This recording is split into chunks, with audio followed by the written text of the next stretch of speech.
او د افغانانو د ډیپورتیانو لپاره، منفیانو لپاره او هغه افغانان چې کلونه کلونه بې سرنوشته دي، دوی ته باید منګه یو کار وکړو چې هغه مثبت کاري او د دوی په نفع شي او دوی د بې سرنوشتۍ نه خلاص شي.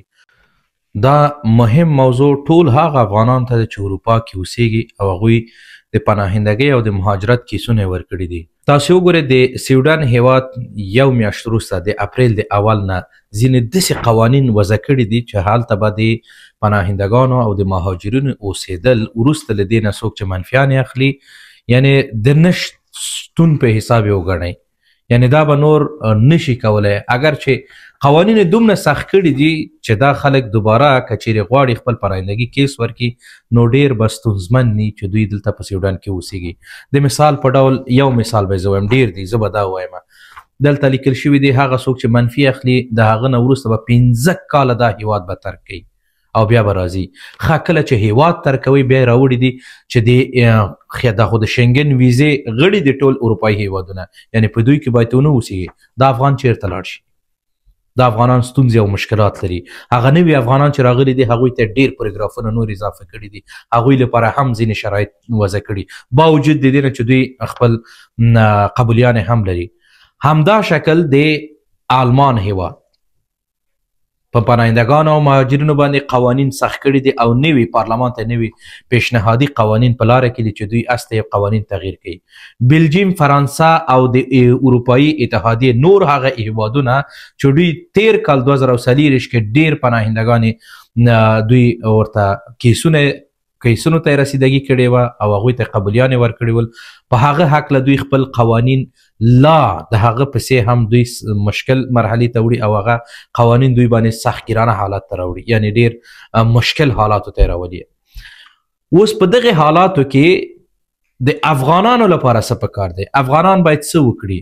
هغه افغانانو ټولنې، زما غږ پر هغه افغانانو دی، د افغانانو ټولنو باندې دی، هغه فعالین د حقوق بشر چې په اروپا کې دي او د پناهندګانو او د مهاجرینو په برخه کې مخصوصا دوی فعالیت لري، په دې ټولو باندې زما غږ دی چې تاسې د افغانانو لپاره په څه په فکر کې یاستئ. که چیرې دوی منفیان کیږي، دوی هم اکثریت دوی د پناهندګي دلایل نه لري او دا موږ او تاسو ټولو ته معلوم دی.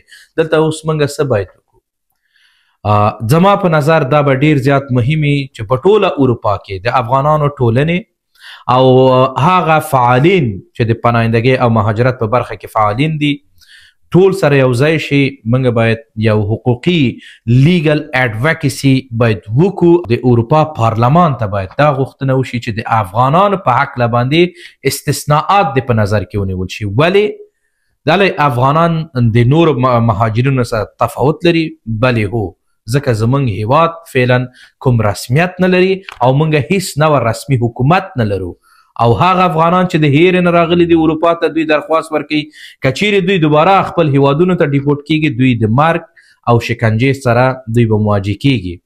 نو په دې حالت کې که چیرې موږ ټول افغانان سره یو نشو او د اروپا پارلمان ته خپل اډوکیسي موشن یا اډوکیسي ریکویسټ چې دا موږ ورته وانستو نو مطمئنا افغانانو ته به ستونزې ډیرې شي، دوی به ډیر بې سرنوشته شي او بالاخره به څوک نه چې د دوی پوښتنه وکړي.